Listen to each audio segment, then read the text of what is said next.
ان کی ایک حدیث کو نقل فرمایا ہے۔ اس حدیث میں رسول اللہ صلی اللہ علیہ وسلم نے خوش نصیب لوگوں کی کچھ صفات بیان فرمائی ہیں کہ خوش نصیب آدمی کون ہے۔ اللہ کے یہاں جو کامیاب ہے، اللہ کا جو محبوب ہے، اور اللہ کے نبی علیہ السلام کا جو محبوب ہے، ایسا پسندیدہ امتی اور ایسا خدا کا پسندیدہ بندہ خوش نصیب کون ہے۔ اس حدیث میں جو اس وقت آپ کے سامنے عرض کی جائے گی، ایک طویل حدیث ہے، اس میں سے 7 باتیں اس وقت کوشش کی جائیں گی کہ آپ حضرات کے سامنے عرض کی جائیں۔ اللہ کے نبی علیہ السلام نے بہت ساری حدیثوں میں ایسی صفات کا ذکر فرمایا ہے کہ بندہ اگر اپنا جائزہ لینا چاہے اور اپنے بارے میں یہ پرکھنا اور امتحان لینا اور معلوم کرنا چاہے کہ اللہ کے یہاں میرا کیا مقام ہے، اللہ کے یہاں میری کیا حیثیت ہے، میں اللہ کا پسندیدہ بندہ ہوں کہ ناپسندیدہ، اللہ کے یہاں خوش نصیب بندوں میں میرا شمار ہے یا پھر بد نصیبوں کی فہرست میں میرا نام ہے۔ آدمی اگر جائزہ لینا چاہے تو حدیث میں اللہ کے نبی علیہ السلام نے بے شمار علامتیں بیان فرمائی ہیں، بے شمار صفات بیان فرمائی ہیں۔ ان علامتوں کے ذریعے سے، ان صفات کے ذریعے سے آدمی اپنے بارے میں معلوم کر سکتا ہے کہ وہ خوش نصیب ہے یا بد نصیب ہے، وہ کامیاب بندہ ہے یا ناکام ہے، وہ محبوب ہے یا مبغوض ہے، وہ پسندیدہ ہے یا ناپسندیدہ ہے۔ تو اس وقت میں جو حدیث آپ کے سامنے پڑھی گئی، اس حدیث میں اللہ کے نبی علیہ السلام نے 7 باتیں ذکر فرمائی ہیں۔ اس حدیث کا پہلا جملہ اللہ کے نبی علیہ السلام فرماتے ہیں، طوبی لمن طاب کسبہ، خوشخبری ہے، خوش نصیبی ہے اس بندے کے لیے جس کی کمائی حلال ہو، جس کی روزی حلال ہو، جس کی آمدنی حلال ہو، جس کا مال پاکیزہ ہو، ایسا آدمی خوش نصیب ہے۔ اس لیے کہ یہ دنیا کا تجربہ ہے کہ جس طرح کا مال آدمی استعمال کرتا ہے ویسے اثرات اس کی طبیعت پر مرتب ہوتے ہیں۔ جیسا لقمہ اندر جاتا ہے وہ اپنے کرشمے اوپر دکھاتا ہے، جیسا مال آدمی استعمال کرتا ہے ویسی حرکتیں اس سے صادر ہوتی ہیں، ویسے اعمال اس سے صادر ہوتے ہیں۔ اگر مال اچھا ہو، حلال ہو، پاکیزہ ہو، جائز ہو، شریعت کے مطابق ہو، اللہ کے حکم کے مطابق ہو، تو پھر اس کا اثر طبیعت پر یہ ہوتا ہے کہ آدمی کے اندر دینداری آتی ہے، دین اس کو اچھا لگتا ہے، شریعت پر عمل کرنا اس کو اچھا لگتا ہے، اس کی آنکھیں صحیح دیکھتی ہیں، اس کی زبان صحیح بولتی ہے، اس کے کان صحیح سنتے ہیں، اس کے ہاتھ و پیر صحیح چیزوں کے لیے استعمال ہوتے ہیں، اس کے جذبے پاکیزہ ہوتے ہیں، اس کے خیالات صاف ستھرے ہوتے ہیں، نماز کا شوق اس کے اندر پیدا ہوتا ہے، اللہ کی راہ میں خرچ کرنے کا جذبہ اس کے اندر پیدا ہوتا ہے، کسی غریب کی ضرورت کو پورا کر کے اس کا دل ٹھنڈا ہوتا ہے۔ تو دینداری، پرہیزگاری، فرما برداری اس کے اندر آتی ہے۔ اس کے بالمقابل اگر مال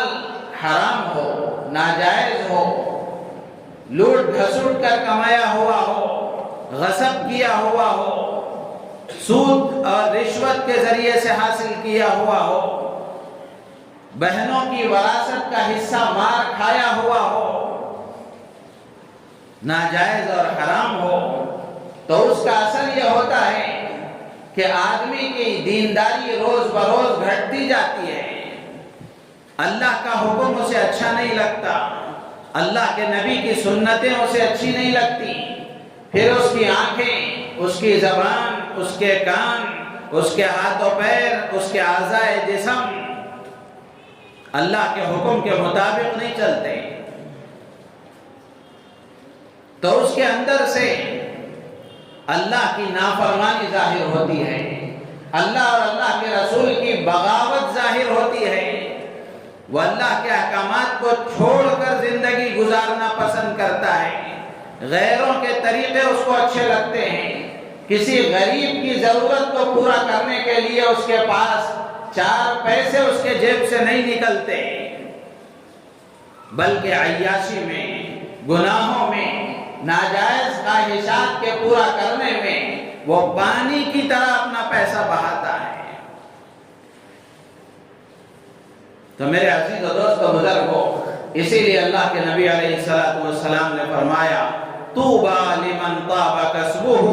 خوشخبری ہے، خوش نصیبی ہے، بھلائی ہے، اچھائی ہے اس بندے کے لیے جس کی کمائی حلال ہو۔ تو اس سے معلوم ہوا اگر آدمی اپنا جائزہ لینا چاہے کہ میں اللہ کے یہاں خوش نصیب ہوں یا بد نصیب ہوں، تو آدمی کو دیکھ لینا چاہیے کہ میری کمائی کیسی ہے، میری آمدنی کیسی ہے، مال کے آنے کے راستے کیسے ہیں، جائز ہیں کہ ناجائز ہیں، حلال ہیں کہ حرام ہیں، آدمی کو جائزہ لینا چاہیے۔ ایسا نہیں ہے کہ 5 وقت کا نمازی ہے لیکن بازار کے دین سے وہ محروم ہے، معاملات کا دین اس کے اندر نہیں ہے، تو پھر یہ عبادتیں بھی اپنے اندر کچھ اثر نہیں رکھتی۔ تو میرے عزیز و دوست و بزرگوں، اللہ کے نبی علیہ السلام نے فرمایا خوشخبری ہے، خوش نصیبی ہے اس بندے کے لیے جس کی کمائی حلال ہو۔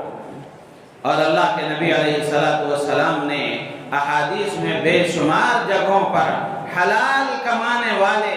اور حلال مال کے حاصل کرنے والے کے لیے بڑی فضیلتیں بیان فرمائیں، چاہے وہ تجارت کی شکل میں ہو،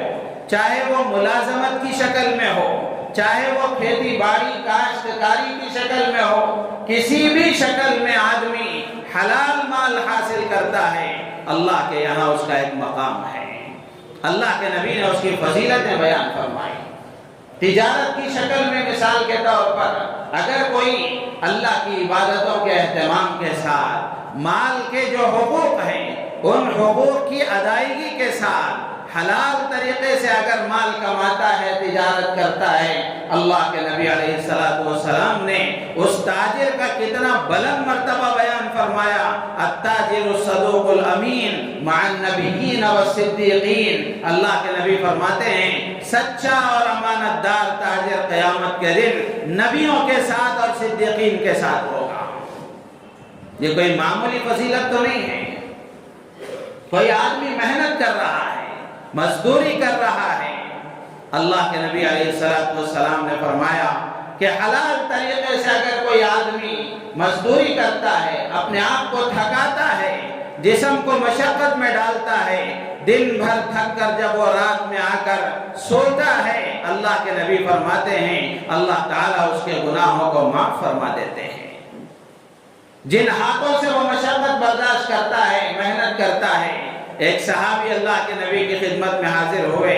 اللہ کے نبی نے دیکھا ان کے ہاتھوں میں گٹے پڑے ہوئے ہیں، اللہ کے نبی نے پوچھا کہ کیا بات ہے؟ تو انہوں نے کہا کہ اللہ کے نبی ان ہاتھوں سے میں مزدوری کرتا ہوں، جنگل کو جاتا ہوں، لکڑیاں کاٹتا ہوں، گٹھر بناتا ہوں، لا کر بازار میں فروخت کرتا ہوں۔ اللہ کے نبی علیہ السلام نے ان ہاتھوں پر بوسہ دیا۔ میرے عزیز و دوست و بزرگوں، حلال کمائی بہت بڑی چیز ہے، بہت بڑی چیز ہے۔ اسی لیے صحابہ کرام رضوان اللہ تعالی علیہم اجمعین